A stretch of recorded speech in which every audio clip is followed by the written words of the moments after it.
Episódio 6. Inspire, expire, não pire.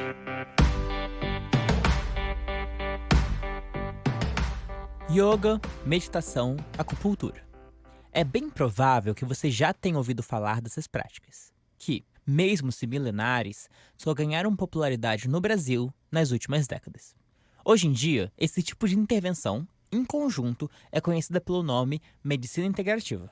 Mas ao mesmo tempo em que cresceu o número de adeptos dessas intervenções, cresceu também o número de detratores, que acusam os elementos da medicina integrativa de serem crendices e até pseudociências perigosas.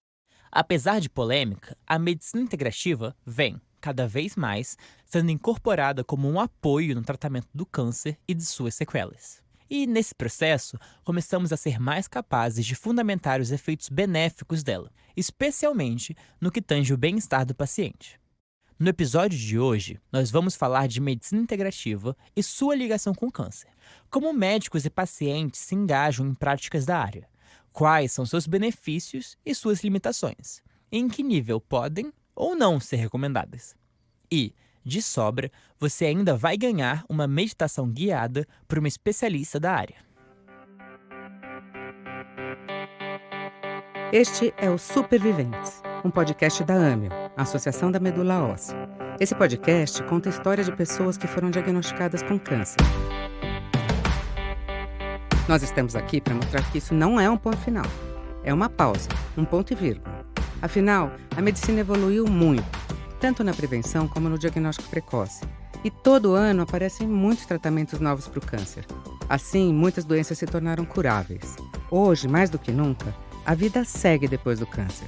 Para você ter uma ideia, temos mais de 32 milhões de pessoas que sobreviveram ao câncer e estão por aí, vivendo. Esse podcast é dedicado a eles. Os superviventes, pessoas que uma vez tiveram diagnóstico de câncer. Meu nome é Carmen Vergueiro, sou médica hematologista e coordeno a AMEO. Nossos agradecimentos às farmacêuticas Astellas e a Takeda, que patrocinaram essa iniciativa. Vocês ficam com o nosso narrador, Gabriel Alegria.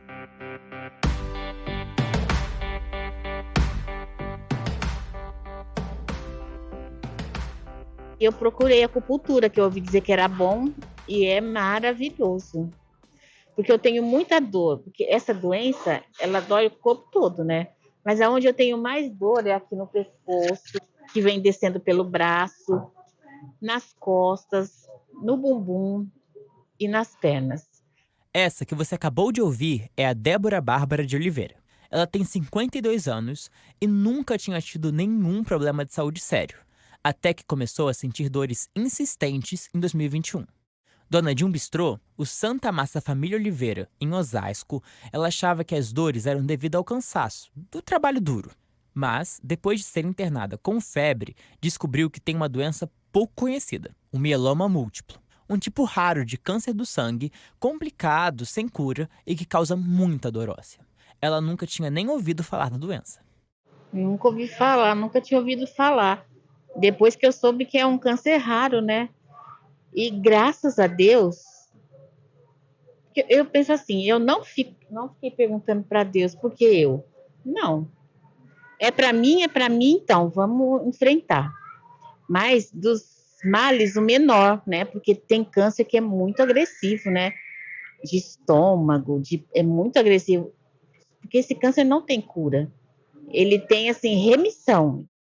De lá pra cá, a Débora já foi internada várias vezes. Ela até perdeu a conta. Suas sessões de quimioterapia são semanais, e ela está tentando fazer um transplante de medula óssea. O restaurante foi fechado, e quem acompanha ela na quimio toda semana é o marido, que é veterinário. Ao longo desse processo, ela buscou a acupuntura como uma forma de aliviar a dor. E, como ela mesma relata, isso ofereceu um verdadeiro alento. Hoje, ela até voltou a fazer massas caseiras, agora por encomenda. Ouve só o que ela fala. Ah, se você ouvir algum ruído, a gente pede desculpas. É porque conversamos com a Débora lá nos Jardins da Santa Casa, em São Paulo, enquanto ela esperava para fazer sua quimio. Eu não vejo a hora de chegar o dia da acupuntura e eu tinha medo de fazer, porque eu achava que aquelas agulhinhas doía, mas não dói. E ela põe na testa e na cabeça. Aí eu tenho mais ânimo, né, para fazer as coisas, porque Eu, por exemplo, eu tô fazendo alguma coisa lá, tô fazendo massa, por exemplo. Me deu dor, eu paro na hora e vou deitar. Porque fazer as coisas com dor não dá. E aí a acupuntura tira toda a minha dor. Daí eu faço minhas coisas. É, lavar um banheiro, pendurar uma roupa no varal, coisa que eu não fazia, lavar uma louça, coisa que eu não fazia há muito tempo, né? E agora eu já consigo fazer. Eu lavava a louça agradecendo a Deus. Eu falava, Senhor, muito obrigada por permitir que eu lave essa louça. Porque nem isso eu podia fazer. Lavar o banheiro, pendurar roupa no varal, cuidar da louça. Pode parecer surpreendente a Débora listar justamente essas coisas como algo que ela agradece por poder fazer de novo. Afinal, para muitos de nós, são atividades que evitamos a todo custo. Mas, quando você perde a capacidade de lidar com seu cotidiano, a possibilidade de ter essa autonomia de novo tem um baita valor. A Débora diz que até dormir melhor ela está conseguindo agora, com a ajuda das agulhas. Mas é muito importante ressaltar que a acupuntura ou outras práticas da medicina integrativa não substituem a abordagem convencional. Elas servem de apoio, uma intervenção secundária. A Débora, por exemplo, faz acupuntura, mas continua indo toda semana para sua químio. E os médicos dela estão cientes desse tratamento complementar. Mas nesse ponto você pode estar se perguntando: como a acupuntura ajuda? Existe um impacto material no paciente? Ou é tudo apenas um placebo? De acordo com o doutor e professor Alexandre Masao Yoshizumi, especialista em acupuntura, que atua no Hospital Israelita Albert Einstein, a prática tem sim um baita efeito. Primeiro que a acupuntura faz parte da MTC, que é a medicina tradicional chinesa. Então, ela é uma medicina, tá certo? Muitas pessoas têm uma visão errônea de que a acupuntura só trata a dor, e na realidade ela realmente trata a dor, alivia, ela é uma ótima ferramenta não medicamentosa para o tratamento da dor, mas ela hoje é muito utilizada como um tratamento coadjuvante ou auxiliar na questão da oncologia, principalmente para a diminuição dos efeitos colaterais dos tratamentos, tanto quimioterapia quanto radioterapia. Então, você vai ver, por exemplo, no tratamento de náuseas e vômitos, a sensação de fadiga, certo? No tratamento da insônia, no quadro emocional. Então, essa questão do câncer, para muitas pessoas, o diagnóstico, ele é feito assim de repente, né? Então, hoje teoricamente, você está bem e você vai ao médico, faz o exame e você está com câncer. Tá certo? Então, assim, e você é obrigado a mudar toda a sua vida para fazer tratamento e tal. E fora que o câncer é uma doença que a primeira coisa que você vai pensar é que você vai morrer, né? E a acupuntura, ela ajuda também a aumentar a imunidade desse paciente, ok? E muitas vezes, o fator de adoecimento, ela envolve várias coisas. E dentre elas, tem a parte emocional. Então, se você conseguir orientar o paciente, e equilibrar a parte emocional dele, você consegue, primeiro, evitar que ele adoeça, né? E que tenta diminuir a chance de recidiva desse tumor. Desde 2006, o Ministério da Saúde incluiu a acupuntura e outras práticas integrativas no SUS. Mas a oferta dessas terapias é rara e depende da disposição da prefeitura de cada município.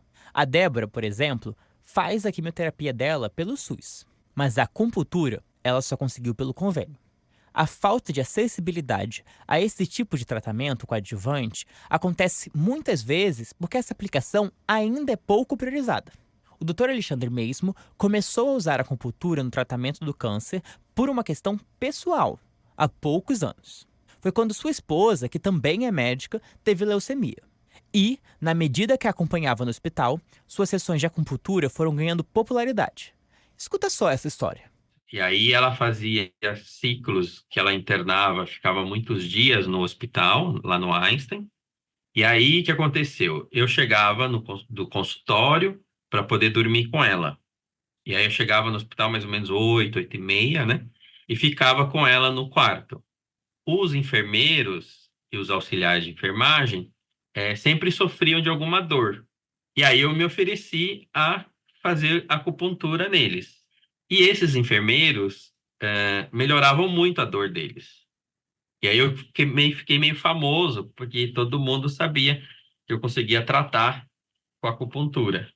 E aí o que aconteceu? Que eles começaram a pedir para ver se eu conseguia atender alguns pacientes que estavam internados, né? Porque como a gente conhecia todo mundo, porque nesse tratamento quimioterápico, como a gente ficava às vezes 30 dias, 40 dias internado, então você conhecia todo mundo que estava nos outros quartos, né? E aí teve uma vez que uma enfermeira falou assim: Ah, você não pode atender um rapaz que está internado aqui no quarto, sei lá, meio vizinho, que faz 3 noites que ele não dorme, ele tem uma cervicalgia, né? Foi feito ressonância e ele estava até com morfina e não estava conseguindo dormir. Aí, como eu conheci o rapaz, eu fui lá no quarto dele, coloquei 4 agulhinhas na cabeça, que é um método que tem, porque assim, a acupuntura ela pode ser feita de várias formas, ou sistêmico, ou microsistema, que aí tem a craniopuntura, pode fazer auricular, né? Bom, aí eu coloquei umas 4 agulhas na cabeça dele e ele dormiu a noite toda. E com isso, os próprios enfermeiros começaram a perguntar se eu podia atender uma ou outra pessoa, tal. E foi aí que as pessoas me conheceram e eu comecei a ajudar os pacientes oncológicos. Como acontece com muita gente envolvida com a causa oncológica, o envolvimento do Dr. Alexandre veio justamente de uma experiência pessoal. E ele citou algumas abordagens diferentes de acupuntura, e eu vou, muito brevemente, explicar um pouquinho as diferenças entre elas. A acupuntura sistêmica é quando as agulhas são espetadas em locais chaves do corpo para estimular o fluxo de energia no sistema nervoso. A microsistêmica espeta especificamente no ponto da dor. E a auricular é aquela na orelha, feita geralmente com sementes. E também tem a nos pés, que é a reflexologia. Muitas vezes, uma completa a outra, e quem decide isso é o profissional médico de acupuntura, conforme as necessidades do paciente.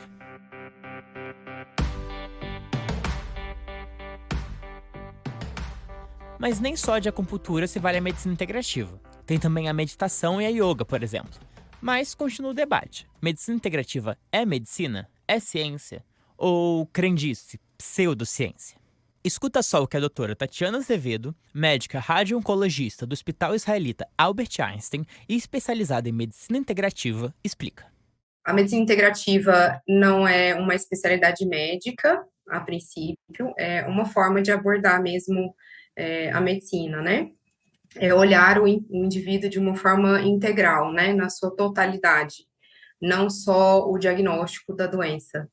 Olhar em que contexto ele está inserido socialmente, como que está a parte do trabalho, como estão os relacionamentos, como que ele está lidando com aquela questão, né, do diagnóstico, como que está a alimentação, como que está a atividade física. Então, ver o ser humano numa totalidade integral, não só naquela doença, né? A gente já tem muitas evidências com várias práticas, e isso inclui algumas práticas integrativas, né, que a gente pode associar e acrescentar durante o tratamento oncológico, e muitos a gente pode fazer no pós-tratamento oncológico.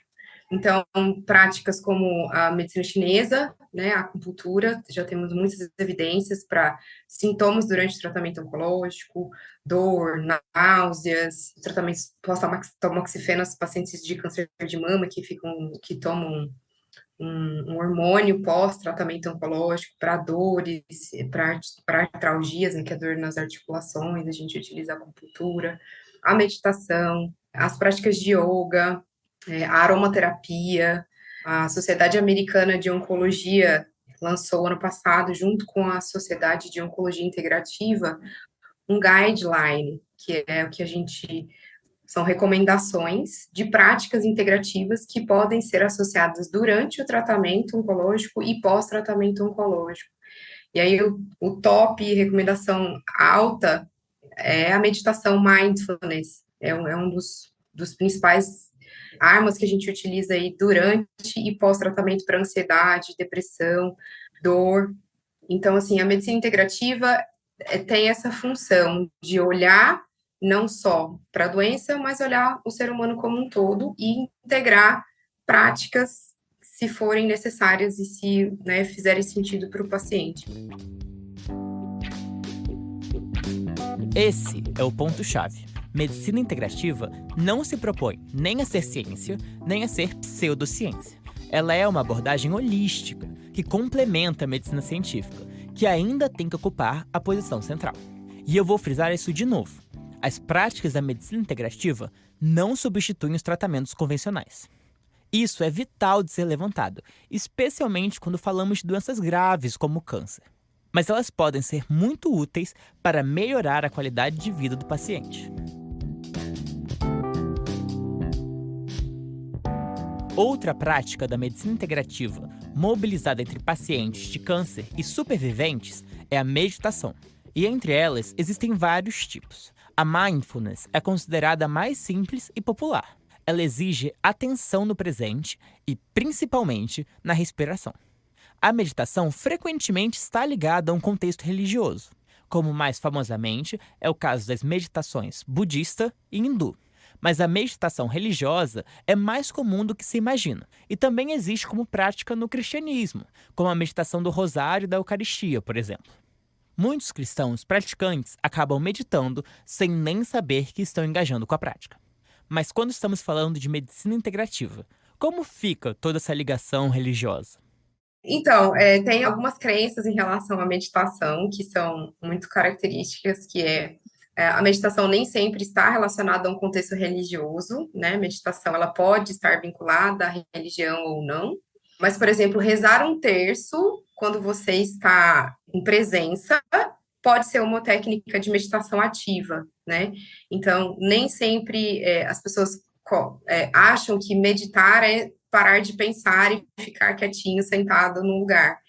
Mas nem sempre precisa ser dessa forma, né?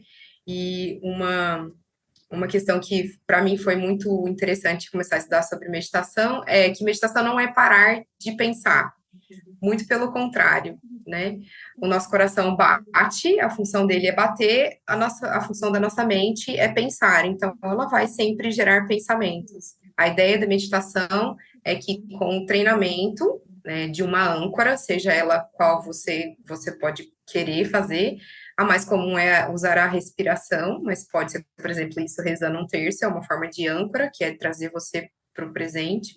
Você vai, como se você estivesse num cinema e assistindo seus pensamentos passarem, né, e não interagir com eles e não seguir por eles, né? Por exemplo, vira um pensamento, nossa, preciso pagar uma conta. Aí você fica, mas e aí a conta quanto? Como que eu vou fazer para pagar? Aí você entrou no fluxo dos seus pensamentos. A ideia da meditação é que você o observe, que eles estão passando, ok, estou vendo vocês aí, mas como eu posso estar neste momento aqui presente? Enfrentar um câncer e qualquer outra doença que ameaça a vida causa uma quantidade muito elevada de estresse para o paciente e para aqueles ao seu redor. Como a doutora Tatiana explica, nessa situação, o corpo liga um sistema que é conhecido como luta ou fuga. O cortisol aumenta, o estresse aumenta, para combater aquela situação. Isso pode ser bom, mas dentro de um limite. O que não é benéfico é quando a gente mantém o pico do estresse o dia todo, uma semana inteira, um mês inteiro, o ano inteiro, sem desligar o botãozinho do estresse, né? Então, o natural seria que a gente fizesse como se fosse uma ondinha, né? A gente sobe, faz um pico de estresse, volta para... faz um pico de estresse, volta. Mas hoje, que a gente acorda com a caixa de e-mail lotada, o WhatsApp cheio de coisa para responder, a gente já começa o dia no pico do estresse, segue até o final do dia, até se conseguir dormir, né? E isso, um paciente que está em tratamento oncológico, ele está o tempo todo, provavelmente, num pico de estresse, né? Seja esperando um próximo exame, seja esperando uma quimioterapia, seja com mal-estar, que ele esteja passando algum sintoma, né? Com os medos que vêm, né? Então, a ideia da meditação é ajudar a desligar o botãozinho do estresse, né? Então, a gente dá um tiltzinho aí no nosso sistema de estresse para falar assim, ó, aqui tá tudo bem, né?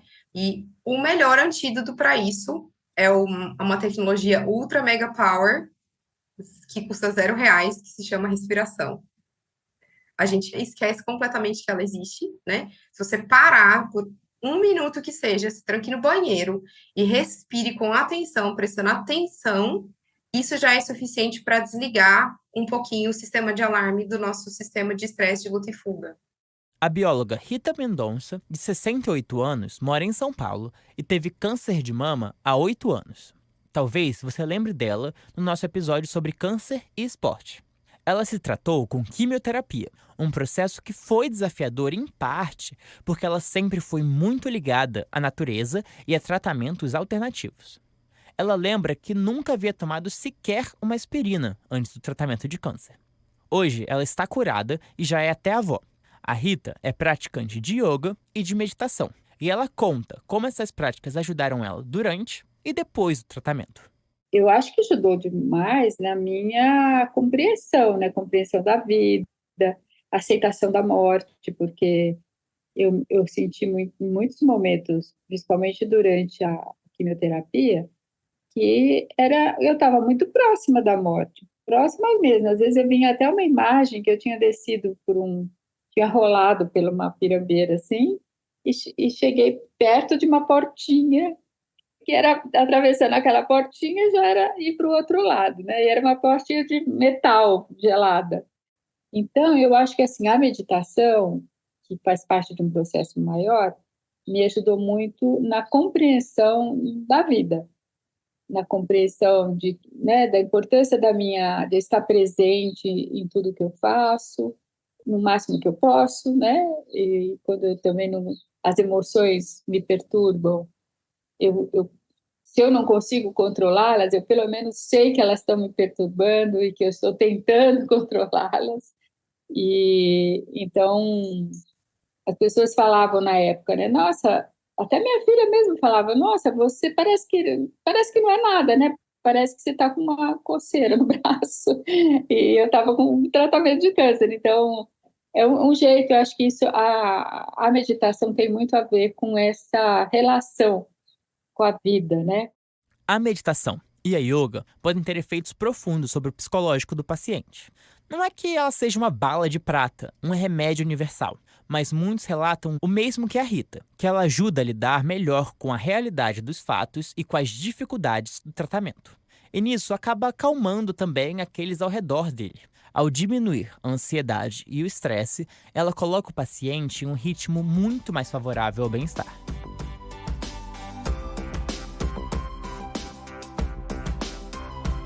Bem, depois de falar tanto de meditação, aposto que você agora está até com vontade de experimentar, não é mesmo?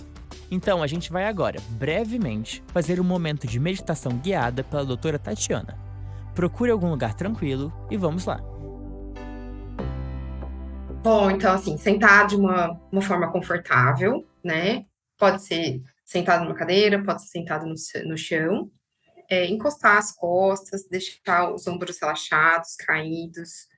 Vamos soltar os braços, relaxar as mãos, as pernas. Se quiser ficar com os olhos abertos, ou se quiser ficar com os olhos fechados, não faz diferença. Mas procurar soltar o máximo possível, soltar a mandíbula, soltar a língua, encostar ela no céu da boca, soltar a musculatura dos olhos, da face, os braços, o pescoço. Deixar os ombros nem muito para trás, nem muito para frente, mas de uma forma solta. E devagarinho prestar atenção na sua respiração.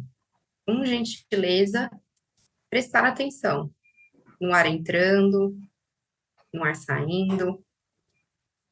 Qual a temperatura do ar? Quando ela entra, quando ele sai. Qual a musculatura que a gente movimenta quando o ar entra, quando o ar sai? E respira com gentileza, com amorosidade. E aí a gente vai fazer uma forma de âncora com a nossa respiração. A gente vai fazer uma respiração inspirando em 3 tempos. 1, 2, 3. Vai fazer uma paradinha e inspirar. 3, 2, 1. Inspire em 3 tempos. 1, 2, 3. Faz uma paradinha. Inspira. 3, 2, 1. Inspira em 1, 2, 3. Faz uma paradinha. E expira em 3, 2, 1. Inspira em 1, 2, 3. Segura. Uma paradinha. 3, 2, 1. E agora deixe seus pensamentos correrem soltos por aí. E continua prestando atenção na sua respiração em 3 tempos. 1, 2, 3. Uma paradinha. 3, 2, 1. E devagarinho pode ir voltando, prestando atenção no corpo.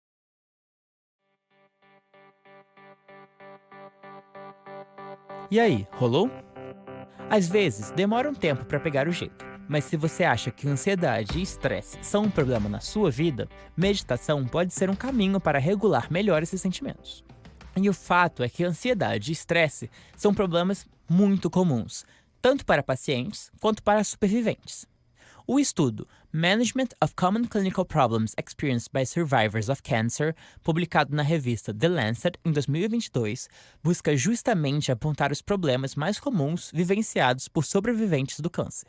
E as queixas mais regulares foram dor, fadiga, medo de voltar à doença, dificuldade para dormir e preocupações sobre trabalho e finanças.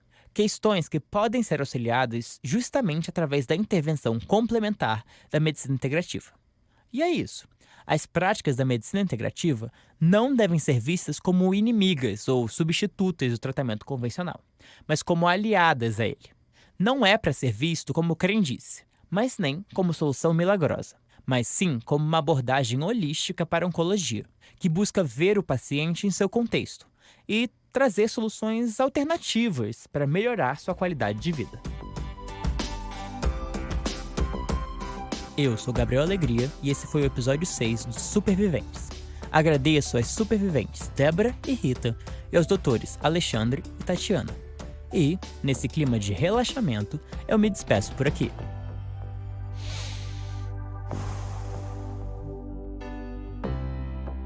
Os Superviventes é uma realização da AMIO, a Associação da Medula Óssea do Estado de São Paulo. A produção executiva e supervisão científica é da doutora Carmen Vergueiro, fundadora e coordenadora da AMIO. As entrevistas desse episódio foram feitas pela Lilian Cunha. O roteiro é da Lilian Cunha, com revisão de Gabriel Alegria e Carmen Vergueiro. A Amanda Carvalho faz a edição, sonorização, trilha sonora e mixagem. A identidade visual e comunicação são de Andressa Villagra. Nesse episódio, contamos com a participação especial do Dr. Davi Liu, do Ambulatório de Câncer de Mama da Unifesp, e das nossas superviventes, Rita e Denise. A narração foi feita por mim, Gabriel Alegria. Me despeço aqui por hoje e vejo você na próxima.